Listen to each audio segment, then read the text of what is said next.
NCP 2026-27 অর্থবছরের জন্য 8,52,157 কোটি টাকার ছায়া বাজেট ঘোষণা করেছে। জনকল্যাণ বৃদ্ধি, মূল্যস্ফীতি নিয়ন্ত্রণ, কর্মসংস্থান সৃষ্টি ও বিনিয়োগের সম্প্রসারণের মাধ্যমেই টেকসই অর্থনৈতিক কাঠামো গড়ে তোলাকে বাজেটের মূল লক্ষ্য হিসেবে উল্লেখ করেছে দলটি। 5 জুন রাজধানীর বাংলা মোটরে আয়োজিত এক সংবাদ সম্মেলনে এনসিপির ছায়া বাজেট কমিটির প্রধান ডক্টর আতিক মুজাহিদ ও উপপ্রধান আব্দুল্লাহ আল ফয়সাল বাজেট প্রস্তাব উপস্থাপন করেন।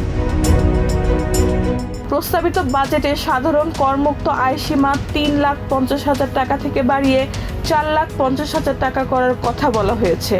নারী ও প্রবীণদের জন্য 4,75,000 এবং প্রতিবন্ধীদের জন্য 5 লাখ টাকা করমুক্ত আয়সীমা নির্ধারণের প্রস্তাব দেওয়া হয়েছে।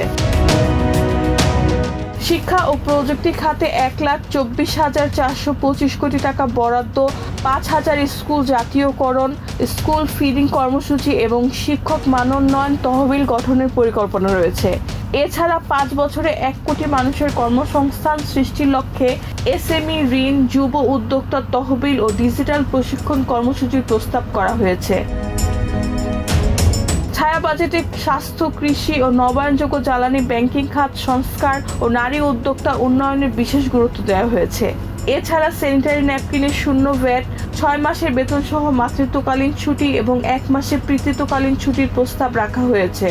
সরকারি ব্যয়ের স্বচ্ছতা নিশ্চিত করতে রিয়েল টাইম ট্র্যাকিং পোর্টাল এবং স্বাধীন বাজেটে অফিস গঠনের প্রস্তাবও রাখা হয়েছে। রেহানা বেগম, প্রজন্ম 24।